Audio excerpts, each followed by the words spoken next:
Halloween is coming. It's October starting, and we're gonna have a lot of people being naturally afraid of things. But I want to really get into the real thick of it and talk about the phobias of real life, non horror driven, but just unsettling phobias. And with me today, I have my very special guest, John. Good to be here again. How you doing, Tony? You feeling the feeling yet? You feeling the fear? I'm feeling, I'm feeling something all right. I'm feeling pumped.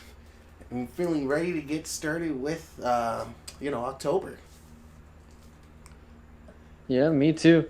Of course, with Halloween coming up, there's going to be many horror situations to pry at those phobias that everyone has, and it's kind of ironic actually that they're called phobias because of their irrationalness, that they're irrational fears. But everyone has them to an extent. So does that still make them rational? I mean, does that make it irrational? Does that still make it irrational if it's something that everyone has? I think it would make it irrational. I think the definition is something that you can't explain, or it's just like I'm afraid of this thing for no I reason. see. I see. Right. Uh, but everyone has, like a fear of something, an Right. irrational fear. So that my point is like, are they still irrational because like everyone still has them, Like there are phobias that like everybody can understand, Like for example, I had the name right here. Oh my God, it was Jesus Christ, Google. I just had it. Acrophobia, which is the fear of heights and everything. I feel like everyone can understand the idea of like being afraid of heights. Yeah, actually, Can I was gonna say I think that one comes in when you get older, though. Funnily enough, really, right? really, because I actually had it more when I was younger. Oh, Yeah, nowadays not as much, but I can totally understand why people would be afraid of heights. It's terrifying. yeah, We're so as humans, we're so used to like having our feet planted firmly on the on the ground and ground. everything, and then to suddenly be in like a height of anything, and not only that, but like the feeling of falling is just not fun. No. To put it simply, it is bad news bears all around. Oh my god. It does not feel good. You're just flailing wayside in the air. Even if you just fall from like tripping over something, that still Yeah, triggers the it's instinct of just like, oh god. it's terrifying. Like you ever have that situation where like you're just walking up the stairs but it's dark out and you miss a step so like your foot falls for a second and you're like, oh god, it's happening. See, in real life that probably takes like half a millisecond, but in your mind you're like, oh god, this is hell. This is what hell is like.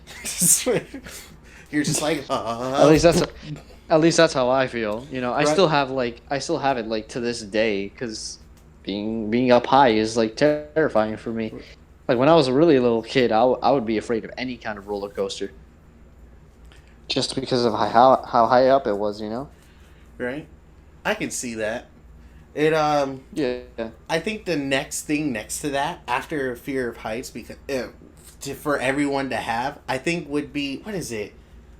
I think it was fear of the ocean, but I forget the scientific term. Google is also Fear of the, failing the me. ocean? Yes, fear of. I wouldn't say aquaphobia, where I think like fear of water. I think it's fear of the ocean because of how deep it is. Actually.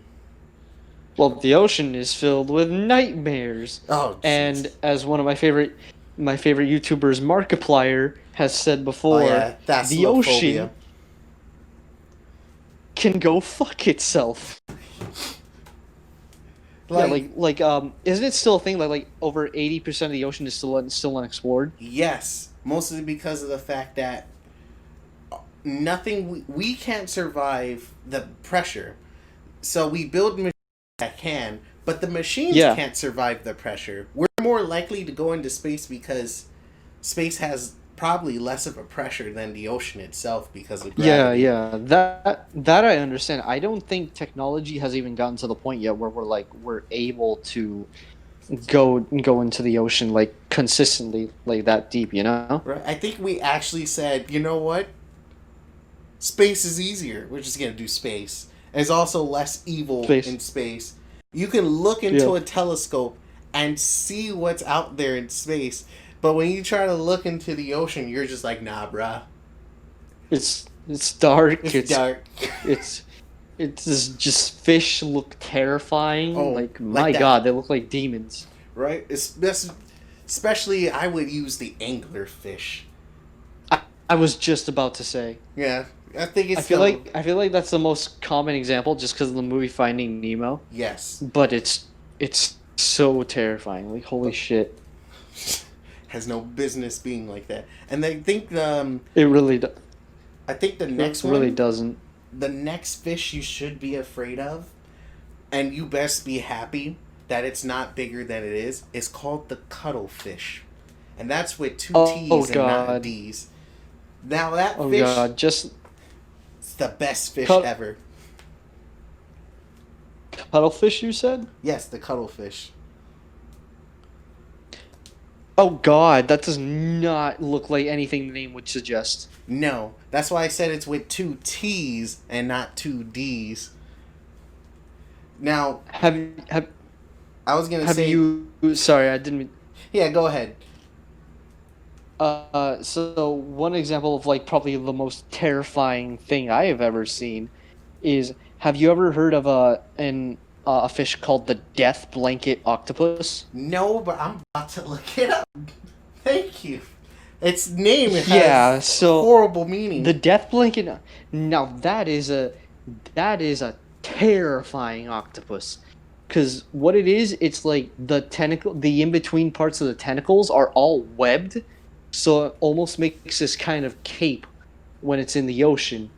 And what it does, it literally like attaches to like the front or the head of like whatever it finds and smothers them to death with the with the blanket, you know, hence the Uh-huh. name Death Blanket Octopus. Oh, And and if it wasn't like this idea of like being smothered while in the ocean wasn't terrifying enough, jeez. the actual I remember seeing a documentary like years ago, and I think there's like a subspecies that actually has like a skull like camouflage on its like a skull looking design as like as its like cape. And it's like Jesus Christ. Well, the God, ocean just got a lot like worse. like people say Australia is full of nightmares, but like holy shit, the ocean is like two Australias. That's how scary it is. It's gosh dang horrible. Yeah. Um. What one going back to phobias though, one fear that I've like never understood, even to this day, is I just had the name here. God, the names of phobias are like really hard to remember. Right. How do you do this, scientist? Like I'm gonna get it again because now Google crashed. Jesus, Oh, Google why. totally unprofessional. Right. Trypophobia. Trypophobia? Have you heard of that? No. Trypophobia? No, I have not. You haven't heard of trypophobia. Trypo- So trypophobia is, to put it simply, the fear of holes. Oh, trypophobia. Oh, Oh, trypophobia. Sorry, I didn't see the other P there. yeah. Oh, God. But yeah, That does look yeah. unnatural on some of these pictures. Does it though? It's just holes. No, if you Googled it, the second picture was on somebody's hand. They took whatever that is and put it on somebody's hand. It just looks weird. But yeah, I can. Oh well, that is terrifying. I can understand that. That's where body horror comes from. In fact, I was thinking of putting some images, but not that image. That's just never gonna happen.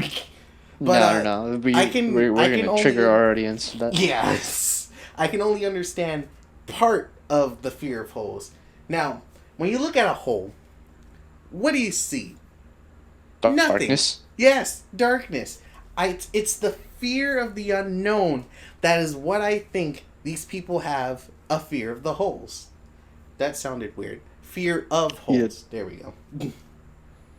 I did read like a psychological like analysis of that, and it could be just due to an innate like fear of parasites and disease, and holes like allow those things to get in, Yeah. which is interesting.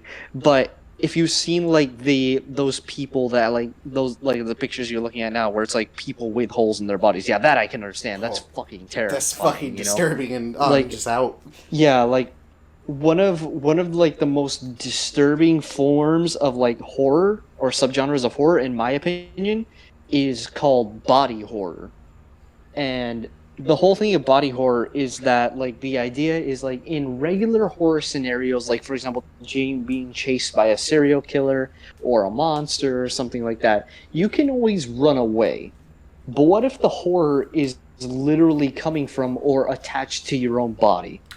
What if something that is supposed to be safe, like your own body, is suddenly defiled in a way that like makes it terrifying to even like look at yourself? I mean, in general, your body is terrifying in just a regular way, but yeah, it just makes it 100% And worse. just the grotesque imagery that comes with like that concept is absolutely grotesque, horrifying, and I love it for that. Oh, I hate you.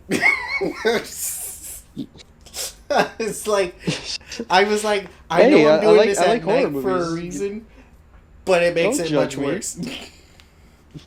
I'm gonna have to look at some wholesome content after this, but yeah, like I know I went on like a whole rant about American Horror Story beforehand, but in American Horror Story Cult, i.e., in my opinion, the worst season of American Horror Story, the main character has like this whole fear of holes, and I actually kind of like the way they portray it, because at first it's like very rational. It shows like everyone else is like sick of her shit, they're annoyed by like whenever she gets like triggered with holes. But as her like paranoia begins to set in more and more, there's like one scene where she's eating something at a restaurant and it's like full of holes, and then out of nowhere like her anxiety goes haywire and she just sees the thing all bleeding from every single one of its holes. Oh god. Yeah, and that is terrifying. I can understand that, I gotta give him that. But like innately, I'm just confused. It's like if you just see like like a bullet hole or something, like how are you immediately? How does that immediately make you uncomfortable? Right, which is why the definition is more like a cluster of irregular circles and stuff like that. Because okay. Yeah, but then like a honeycomb, Yeah, a honeycomb would probably trigger it. Like, I don't understand the bees themselves, because insects are terrifying. Right. Actually, in honeycombs, it's either going to be honey, empty, or larva. So you'll get a nice surprise no matter what.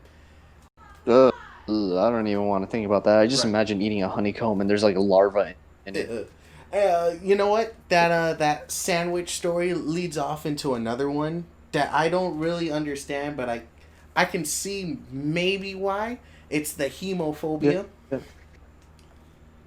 Yeah. Like that reminds me of like one of those like little 2-sentence horror stories that you see going around. Do you know about those? No, I don't. But tell me. Oh, they're great. It's like in just 2 sentences, you're able to make like this terrifying scenario. And one of them was a man bites into an apple and finds half a worm inside. I'm sorry. That was more funny than you thought it would. Yeah, that is funny, but it's also like, oh god, yeah, that would be like disgusting. Yeah. Right? But going back to the hemophobia, it's the fear of blood, which I can kind of understand. That I can understand. Huh? I actually used to be, I wouldn't say I had a fear of it, but I would be made very uncomfortable if there was like any kind of blood on my hands, It just, the thickness as well as like how liquidy it is, it just feels wrong with like how fast it dries. Oh. And also the color, is just so unnatural and just feels wrong, Right. It just reminds me of those times people go deeply into the how the blood crusted over your hands. You're just like, can't.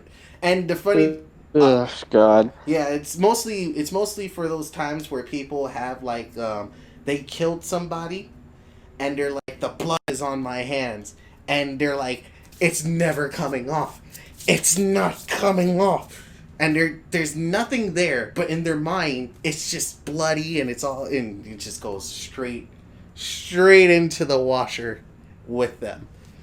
Yeah, no. If I get like any blood in my hands, I need to like immediately wash it off. I cannot let it dry, because then my hands will feel like super uncomfortable for a while, even after I've washed it off. I just hate the feeling of like dried blood on your hands. You know that? Yeah, like, you understand what I'm saying? I do. So yeah, it's not fun. Not fun. Not a good time.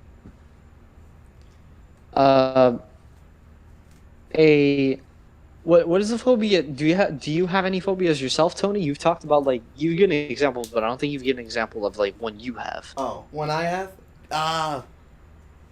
I don't want to say I'm not afraid of stuff, but I would love to say that maybe I haven't met it yet. Because at this point in time, I'm more wary, like, oh, there's a snake. I don't know what type of snake it is. I don't know what to do. Right? I'm not having a phobia of anything, but maybe it's because I haven't met it yet. You know, I'll give myself that. But if anything... you haven't experienced it yet? What? Like you haven't experienced a phobia yet? Is what you're saying? Yeah, that's what I'm saying. Like, I was okay with heights, and I was okay with the ocean, but I was always like, bruh, I know at any point in time there could be a manta ray under the sand. I might step on it and it stabs me. Oh god, yeah, no. Manta rays are super weird. I remember like my family went on a cruise one time. We did like they had like a thing you could do that was like swimming with manta rays. First off, like I immediately saw this as a bad idea.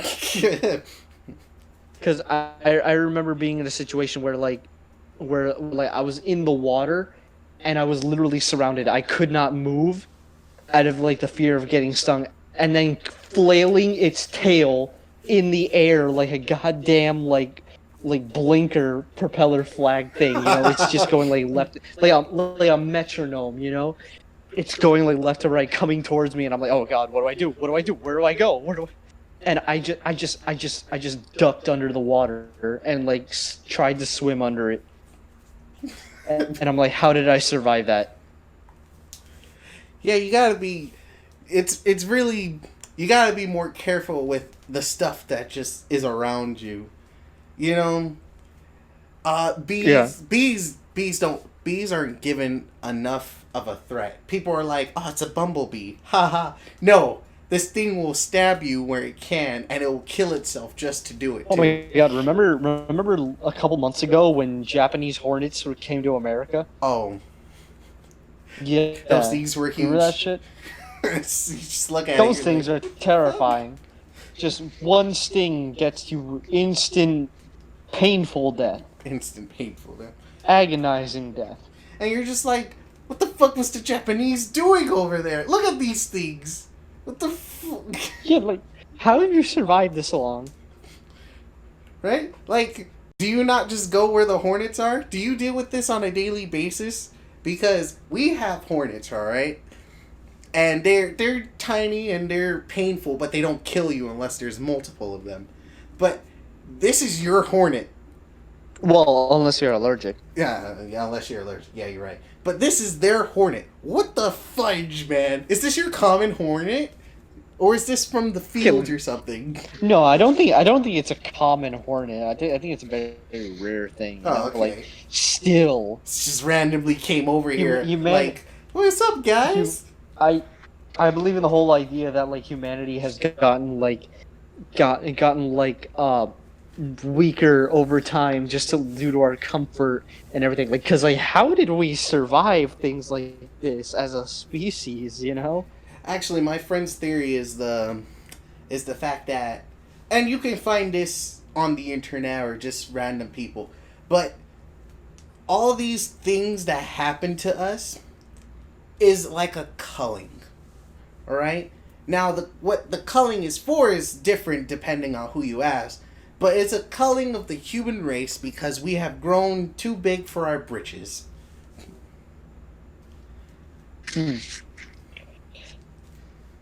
Tony, do you know about like the fear of the unknown? Oh, I hear about it, but I don't actually know much about that. Well, here's a follow-up question for you. Have you ever read the works of H.R. Gregor? I mean, not H.R. Gregor. H.P. Lovecraft. Yes. Well, I haven't read it, but I know exactly. H.R. Gregor is not a H.R. Gregor is not a writer. He's a artist, but he deals with the same thing. Right. H.P. Lovecraft. I'm sure you've at least heard the name. He's the guy that writes all the Cthulhu stories, or Cthulhu, as some people call it. Cthulhu. Which is wrong. If you say that, you're wrong. You should be ashamed. So, all of his, I was expecting you to like interject there and say like, no, if you've read it or no, you're not familiar or something. Yeah, like no, that. I was laughing because but moving on. I'm familiar with. I've never read it, but I'm familiar with the idea and stuff. Yeah. The whole idea that like H.P. Lovecraft like really gets into is like the whole fear of the unknown, the fact that there's the idea that there might be like something out there that is so like beyond comprehension that if you just were to look at it, you'd immediately go insane just because of like how different it is and how our little tiny human minds can't even comprehend Bird box, something that's and gentlemen. different. I'm just saying. And no, I was like just you saying. look at something and your brain explodes. Just like, and it just goes. It just like either liquefies itself and ooze out from your. It's just like like when you put like mashed potatoes in the microwave for too long and it just starts to bubble up. That's your brain on Cthulhu. Cthulhu. Our Lord and Savior Cthulhu, apparently. Let the tides roll in. Cthulhu is here. All hail the floating spaghetti monster. You remember those memes? The floating spaghetti monster. And she was so serious about. Oh, she was. Wait, so, what do you mean she? It's a she. Yeah, the lady said. No, the person who introduced the idea of the flying spaghetti monster. Like it was a she. Okay. Right. Oh, really? Yes. I didn't know that. I hope it's a she because there was only one picture of like they started talking about it. They used this lady. I'm like, I hope that's the originator. But have you heard of electorophobia? Electorophobia. Oh, what is that? Well, it's a fear of chickens. Fear of change. Fears of change. Yes, fears of Sorry, change. you cut out for a second. Repeat it? I said, it's the fear of chickens. Fear of chickens? Are you serious? Yes, electorophobia is the fear of chickens. Well, I feel like every Legend of Zelda fan has that fear. Heyo! Oh! What up, my Zelda fans? Got him. Can we get some triangles in the chat? Triangles. Oh no. Instead of poggers. Instead of poggers, just put a triangle or just make like an angle, and we'll figure it out from there. But yes, the fear. I just got an idea for a cosmic horror themed Zelda game. I feel like that would be cool. Right. Actually, it's possible they already use the stars in in Breath of the Wild, so at any point in time they could just be like, "Oh yes, look, we're as close to the stars as we get. There's like a cosmic being that came from." It's very easily impossible, but will it fit is the better question. Canonically, aliens do exist in the Zelda universe. Remember that? Oh, weren't those? It was in Majora's Mask. No, those were those were spirits. No, they weren't. Yeah, I'm pretty sure they say the way they describe them is like, oh, they just send stars in a ball of light, Yeah, those and were they literally abduct cows. yeah, those were spirits. Look, we're not gonna get into that. No, they're fucking aliens. We'll get into that at a later point. But what is this one? Now we're just looking up phobias because it's just interesting to look at it. Oh, I found the phobia of generation. What is What do you this? mean? What is what do you mean what's this D-phobia? generation right now? Z? Is it Z, right? Are we in Gen Z? Yeah, I'm gonna guess. All right, so here we go. It's Atychiphobia. Atychiphobia. Can you guess what that is? No, it's All right, man. Latin is the a weird fear- language. It's mostly because it either comes from a Greek root word or a Latin root word, so it's hard to tell you. But this is the fear of failure. I have that. I can understand that fear. Mm-hmm. It is the fear that I'm pretty sure most people have at this point. Insert joke about like wanting to die here.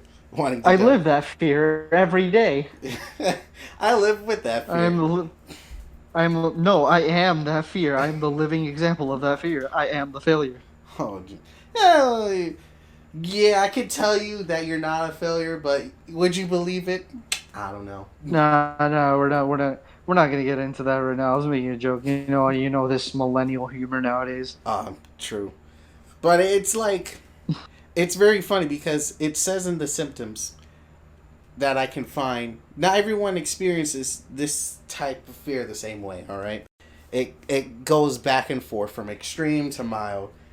But I think that's true of like every phobia, Right. Everyone experiences in different ways in it's different very scenarios. weird. Yeah, because you can say that about every phobia because it can either paralyze you or it makes you panic or you could just dead faint. It's just a thing that people live with and they have to deal with it. Maybe they'll break it, maybe they won't. All we can do is really be there to support them and fear all that is about Cthulhu and Thalassophobia. Yeah. Yeah. Once our Lord and Savior, the floating spaghetti monster, comes to claim our souls, we won't have anything to fear anymore. No, we'll all be connected to the one noodle. The one true noodle with a meatball at the end. With a meatball at the end, where all our consciousness are fused together. May your sauce stick to your pasta always, brothers. And may your sauce always be thick. May your balls be meaty. And your And noodles spicy. chewy. Oh god, no. We're taking this way too far. Okay. You know what? I just picked up a fear, right? We should start a cult, dude. Start a cult. I've already told you about this before. Like the U.S. government only needs 3 things for us to be considered a real religion. We make a hella bank off this. Oh, Somewhere out there's someone that actually believes in the floating spaghetti monster. yeah, no, I believe that totally. But oh god, actually, tell me, what were the 3 things you need to be considered a religion? Since it's They are you need to conduct regular services. You need to have a physical place of worship, Okay. and you need to have a written scripture. Oh my god. It is so easy to be a religion and then if you have those 3 things, you're considered a real religion, and the government cannot tax you. but you could be a cult that way. Yeah, that's how cults work. Oh my. They can't be taxed, so they just make people donate all their money, and then they can't be taxed, so they just got a shit ton of money now. Oh my god, we got so real at this end. It's like, yes, fears that no one can. That's why really I've written so many cults. That's why I've written a couple cult stories, because like the idea of just like being trapped in a cult is like a very realistic and also a very terrifying premise. Gosh, what do we Because live for? the idea of like being trapped in this like hive mind that just discourages freedom of thought, you know? Yeah, yeah. I mean, technically, that's what we're all going through. If what you believe through the worldview at large is, so scary thoughts. But you know what? We're gonna save some of those scary thoughts for the other scary stuff because that is the time we have for today. Ooh, spooky cliffhangers. Spooky. Ooh. Maybe you'll hear a screech at the end of this.